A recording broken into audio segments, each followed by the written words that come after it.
Сәлеметсіздер ме? Біз қазір алдыңғы жылғы БТС 9 класс химия разбор істейтін боламыз. Бірінші тапсырма. Which type of crystal lattice to solid halogons like iodine form? Кристаллический решетканың қай түрі, яғни галогендерге, яғни иодиға қай түрі болады? Бұл жерде бізде ответ Б болады. Өйткені галогендер двухатомный болады. Двухатомный молекулалардан құралады. Олар Ван дер Вальстің, яғни слабый күшімен байланысады. Екінші тапсырма. Consider the following set of reaction involving halogons X, Y, Z. What is the correct order of increasing oxidizing properties of X, Y, and Z? Яғни бізде бұл жерде X, Y, Z галогендер берілген, және де біз солардың химиялық қасиеттерін, яғни өсу бойынша анықтауымыз керек. Бізде, яғни осы жерде берілген екі реакцияда жүреді. Демек, бірінші реакция қарайтын болсақ, біз Y элементінің X-тан қарағанда более активный екен көре аламыз. Ал екінші реакциядан біз Z элементінің Y-дан қарағанда активный екен көре аламыз. Сонда бізде осыдан шығатын болады, яғни бізде ең бұл жерде әлсізді болып тұрған X, және де одан активный бізде Y, және одан активный бізде Z болады. Ал сонда ответ бізде, яғни А. Ал енді үшінші тапсырма. Which of the following statements is correct for halogons? Яғни галогендер туралы бізде қай ақпарат дұрыс? Бірінші ақпарат, галогенс are all non-metals. Яғни галогендердің бәрі не металдар. Таблицада галогендердің мынау, яғни 17-ші группа галогендердің группасы. Бұл жердегі фтор, хлор, бром, йод, астат, яғни бәрі бізде non-метал. Демек, бірінші бұл бізде дұрыс. Яғни бірінші ақпарат бұл бізде дұрыс. Енді екінші ақпарат.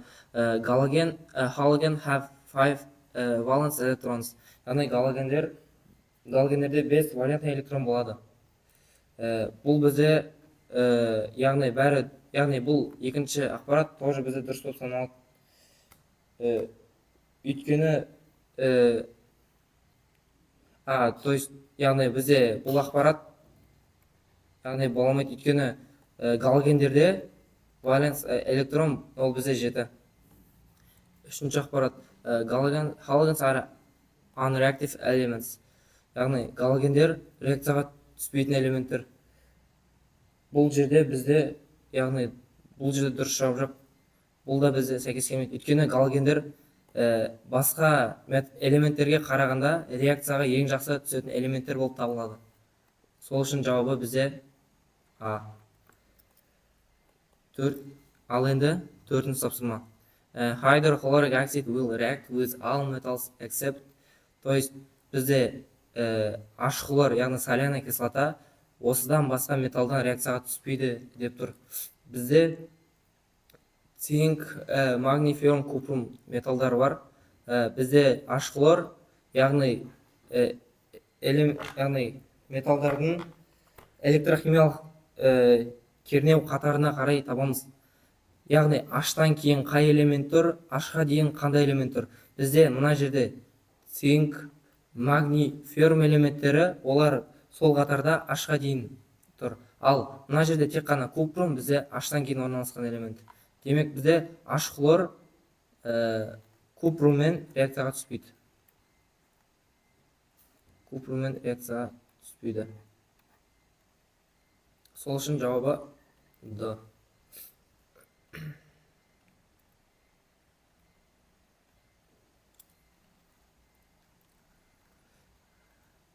Енді бесінші тапсырма. Which of the given properties does increase down the group in the 6A group?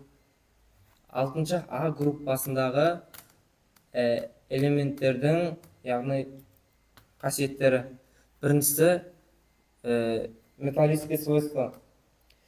Металлические, яғни бізде сұрап тұр қайсысы өседі деп 6-шы группада. Металлические свойства, олар өседі. Өйткені бұл группада оксиген бар, сульфур бар, селен және полуметалл теллур бар. И металл П бар. Яғни бізде бұл жерде металлические свойства өсе береді. Яғни 6-шы А группадан осылай астына түскенде бізде металлические свойства өседі. Сонда бізде бірінші яғни қасиет ол increase, яғни сәйкес келеді. Және де екінші қасиет density. Бізде элементтер астына түскен сайын олардың массалары да бізде ұлғая береді. Соның арқасында бізде массалар ұлғайғаннан кейін олардың тығыздығы да үлкейе береді, плотностары да үлкейе береді. Екінші қасиет ол бізде сәйкес келеді. Және де үшіншісі nuclear charge, то есть ядерный заряд. Ядерный заряд тоже увеличивается. Ол яғни үстінен тоже астына қарай ядерный заряд өсе береді. Өйткені ядерный заряд ол бізде протондардың санына қарайды, ал үстінен астына қарай бізде протон жоғарыға көбейген үшін, сол үшін бізде nuclear charge тоже өседі. Сонда жауабы бізде Д болады. Ал енді 6-шы тапсырма. Suggest reagents to processes the given transformation. Осы заттан осы затты, ал одан кейін осыны пайда қылу үшін біз оларға не қосуымыз керек? Ең бірінші бізде S, яғни S-тен бізде SO2 пайда болды. Значит, S-тің оксиді. Демек, бізде S-ті басында өртеген. SO2 бізде SO2 пайда болады. Одан кейін сол SO2-ны тағы да өртеп, оны окислять еткен. SO2 қосамын. SO3.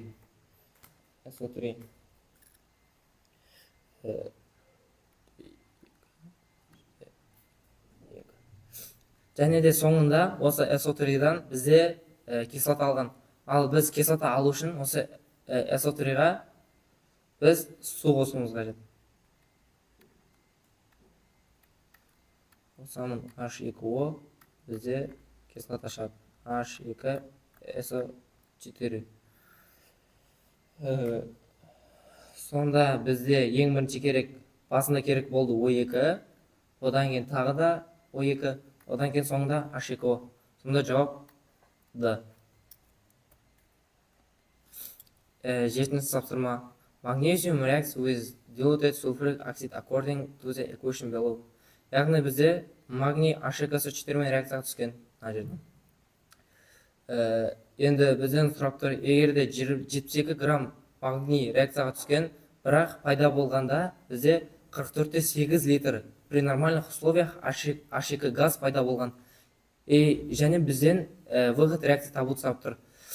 Біріншіден выход реакция қалай табуымыз? Яғни бізде N практически, яғни бізде пайда болған мольдің санын бөлеміз N теоретически.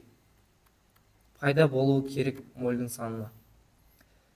Бізде реакция берілген, және де бізде 44,8 литр при нормальных условиях болса, демек біз қазір H2-ның молін тапсақ болады. Моль H2 тең 44,8 бөлінген 22,4. 22,4 бұл при нормальных условиях 1 моль газдың объемы.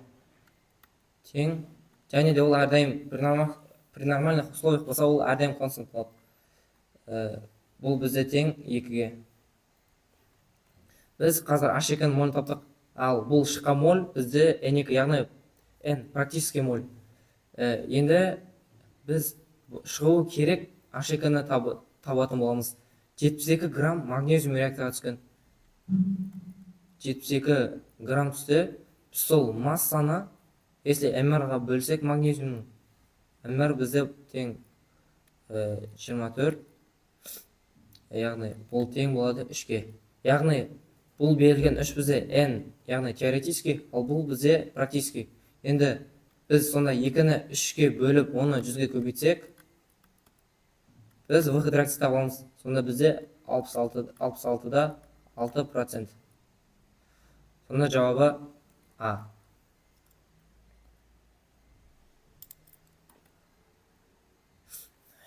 Ал енді 8-ші сұрақ. Which reaction is impossible for sulfuric acid? То есть бізде серный кислотаға қай реакция, яғни бізде мүмкін емес деп тұр. Бірінші реакция ол, яғни бізде темірмен реакция жүреді. Бізде пайда болады феррум SO4 плюс H2. Бірақ ол бізде SO2-мен реакция түспейді. Өйткені SO2 ол бізде кислотный оксид. Ал кислотный оксид ол бізде, яғни кислотамен реакция түспейді. Яғни бізде осы жерде реакция жүрмейді. Және де натрий 2CO3. Натрий 2CO3 ол тоже реакция H2SO4 мен реакция түседі. Бізде пайда болады натрий 2SO4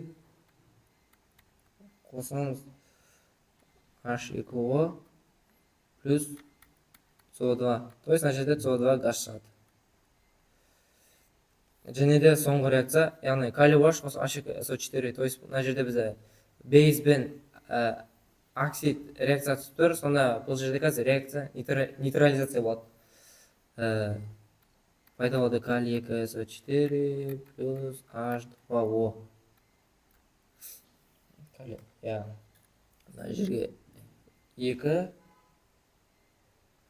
ал мына жерге потом тоже 2.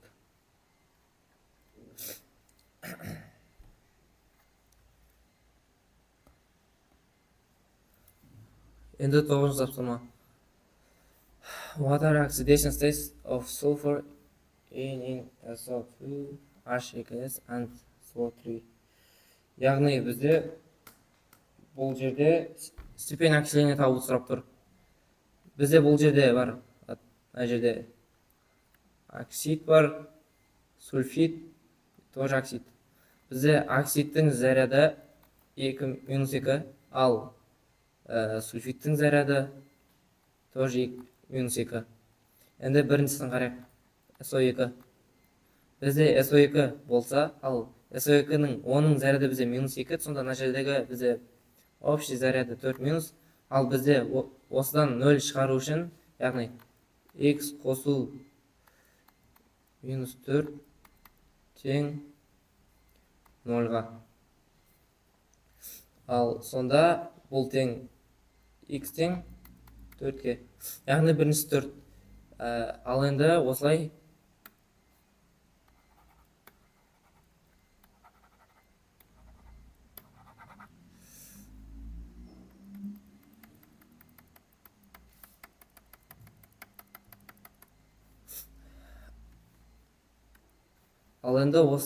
H2S-ін табамыз.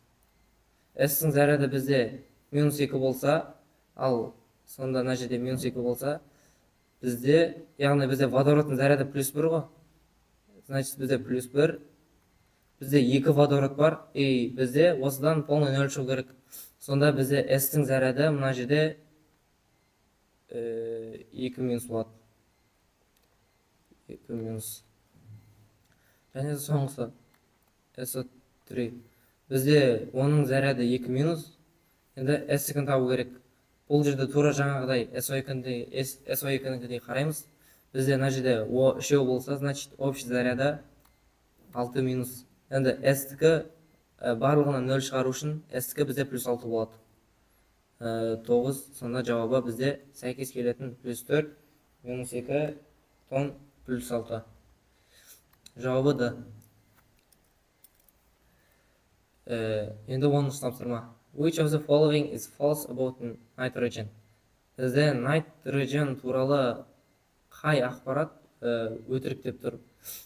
А вариант. Nitrogen is S element. Яғни бұл вариант бізде өтірік болды. Яғни жалған. Бізде өйткені nitrogen бізде S элемент емес, nitrogen бізде P элемент болады. Яғни ол келмейді. В вариант. Nitrogen is an inactive element. Азот инертный элемент. Бұл бізде дұрыс, яғни осы бізде дұрыс жауап. Өйткені ол өте мықтандай тройной связдан, яғни осылай связдан бізде ол азот бізде көп реакцияға түседі. Яғни ол обычных условияда азот реакцияға түсе береді. С вариант. Nitrogen is non-metal. Бұл да келеді. Яғни nitrogen is non-metal. Таблицаға қарайтын болсақ, бізде яғни nitrogen non-metal. Бұл тоже дұрыс. Бұл дұрыс. Ал бізде мына жерде бізді қазір жалған, яғни дұрыс емес ақпарат табу керек.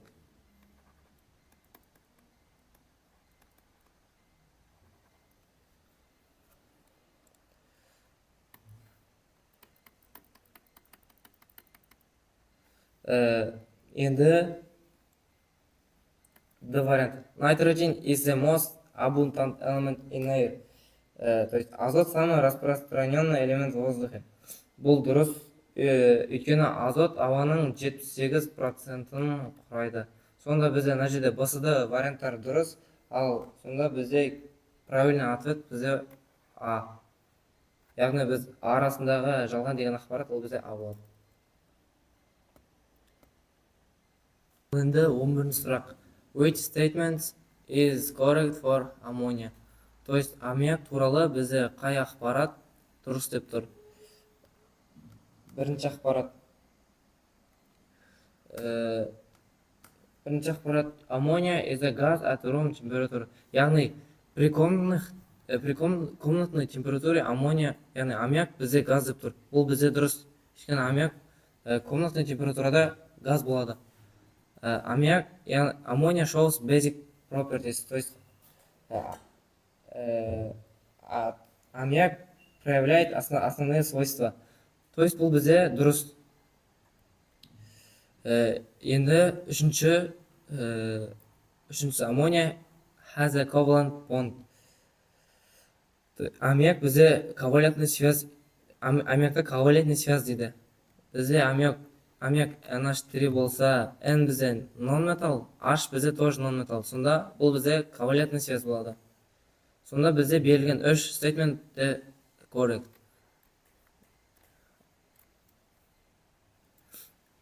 Ал енді 12-ші тапсырма.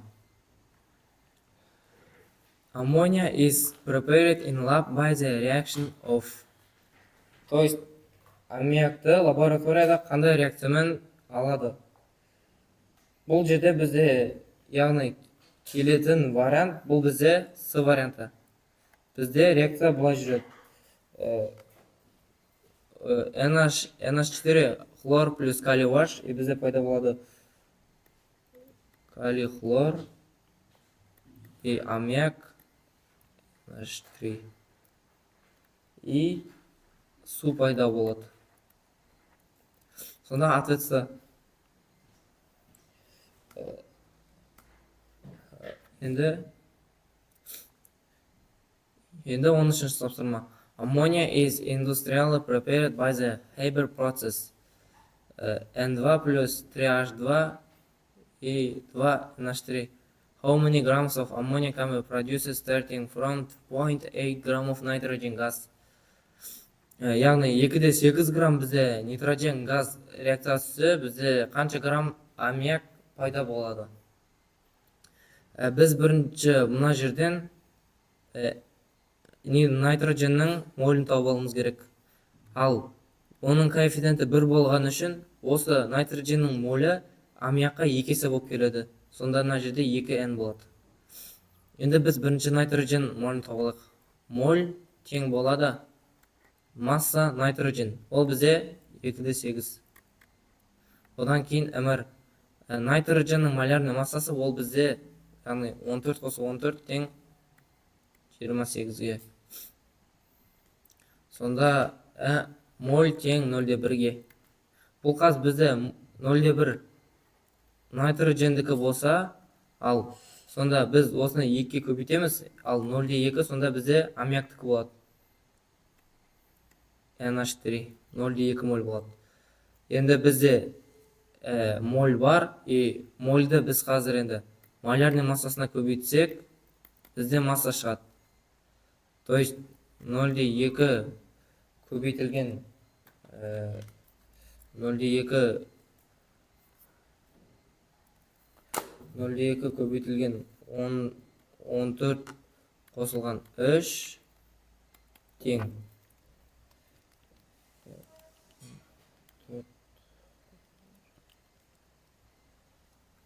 Тең болады 3,4 грамм. Яғни бізде 3,4 грамм шықса, ответ Б.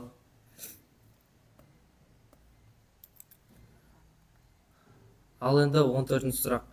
Nitric acid is commercially produced by the Ostwald process, which is an industrial preparation of nitric acid starting from the catalytic oxidation of ammonia. What are the products of catalytic oxidation of ammonia?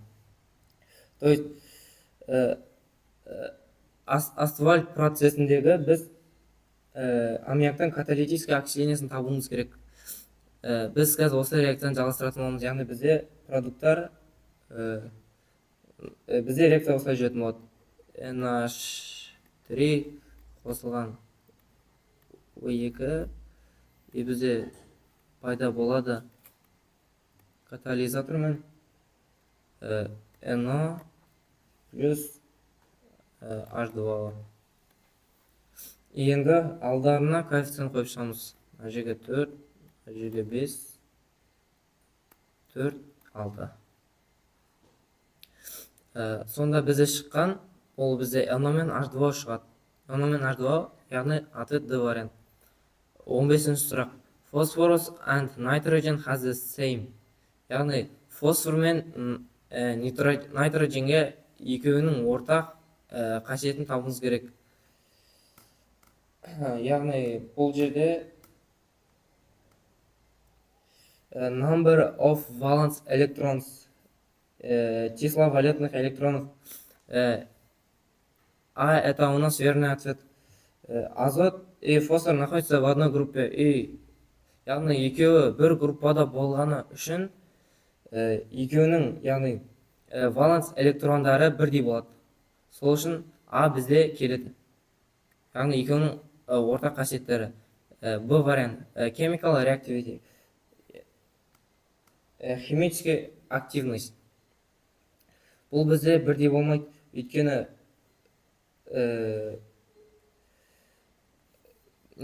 фосфор бізде ол, яғни осылай бір группада найтроген астында тұрған үшін ол поле найтроgenнен қарағанда реактивный болып келеді. Сонда бұл бізде келмейді. Және де атомик номер бұл бізде мүлдем келмейді, өйткені найтроген ол бізде басқа периодта, ал фосфор тоже басқа периодта. Сол үшін екеуінің атомик номерлері әртүрлі болады. Physical property и физические свойства екеуінің. Бұл да келмейді, өйткені азот при комнатной температуре газ болады, и оның түсі болмайды, оның иісі болмайды. Ал фосфор ол комнатной температурада твердый болады. Сол үшін екеу келмейді. Сонда бізде ответ А.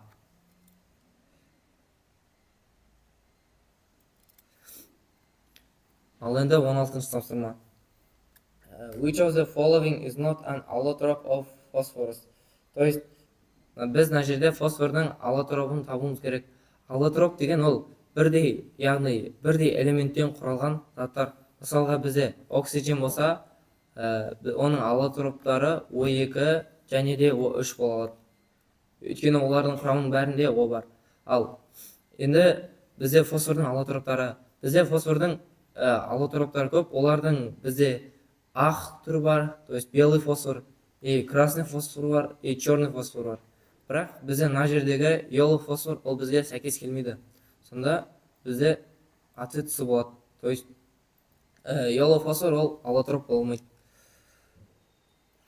Ал енді 17-ші сұрақ. Phosphorus is oxidized by nitric acid to give H3PO4 according to the equation below. What is coefficient in front of phosphorus?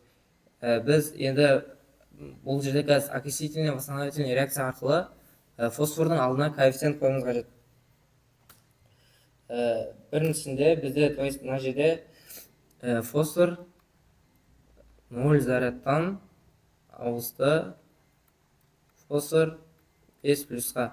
То есть ол электрон берді, 5 электрон берді. Одан кейін N азот плюс 5 зарядтан ауысты N плюс 2-ге. Ал ол уже электрон қабылдады. Плюс 3 электрон. Және де 5 электрон мен 3 электронды біз, яғни бір-біріне теңестіруіміз қажет. Мына жерге 3 қойылады, ал мына жерге 5 қойылады. Сонда енді коэффициенттерін қойып шығамыз. Фосфордың алдына 3, мына жерге тоже 3, N-нің алдына 5, мына жерге тоже 5, және де судың алдына сонда 2 қоямыз. Сонда бізде фосфордың алдында 3 коэффициенті тұрады.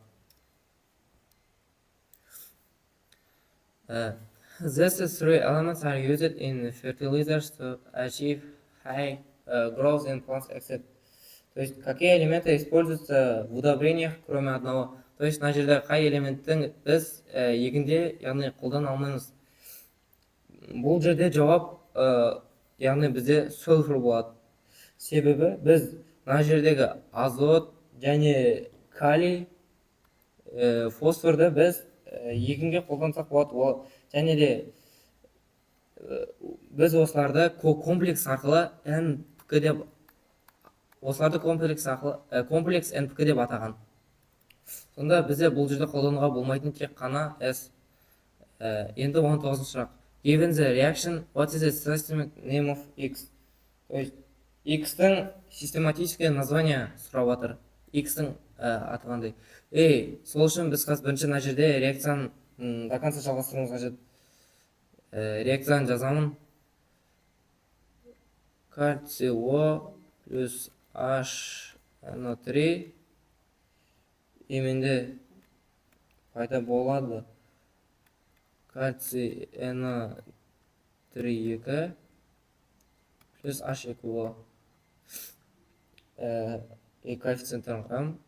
Жерге 2 қойылады. А вариант кальциум нитрит. Нитрит деп тұр, ал бізде пайда болған X бұл осы зат. Мына бізде нитрит емес. Нитрит деген ол бізде N-. Кальциум нитрит, яғни кальциум нитрит деген ол бізде NO2-. Аммонат, то есть аммония. Аммония деген ол бізде NH4. То есть NH4 ол бізде плюс, NH4 плюс. Сонда бізде яғни кальциум нитрат. Ал нитрат деген ол бізде NO3. NO3 минус. Яғни бізде осы кальций NO3 екімен сәйкес келеді. Бізде кальций бар и нитрат бар. Сонда кальций NO3 2. Жауабы да. Ал енді 20-шы сұрақ. Which reaction is impossible for phosphorus? Яғни фосфорға қай реакция бізде мүмкін емес? Яғни фосфор ол бізде галоген болғандықтан ол, яғни көп элементтермен реакция түседі. Бірақ именно ол гелиймен реакция түспейді. Өйткені гелий, яғни гелий ол бізде благородный газ болады. Благородный газ. То есть гелий ол бізде благородный газ болған үшін, яғни благородный газдар олар почти ешқандай затпен, яғни ешқандай нәрсемен реакцияға түспейді. Ал гелий ол бізде сол благородный газдың составына кіреді. Сонда гелий бізде благородный газ болған үшін ол фосформен реакцияға түсе алмайды. Сол үшін 20-ның жауабы Б. Ал енді осымен разбор бітті. Барлығыңызға 3-ші БТС-ке сәттілік.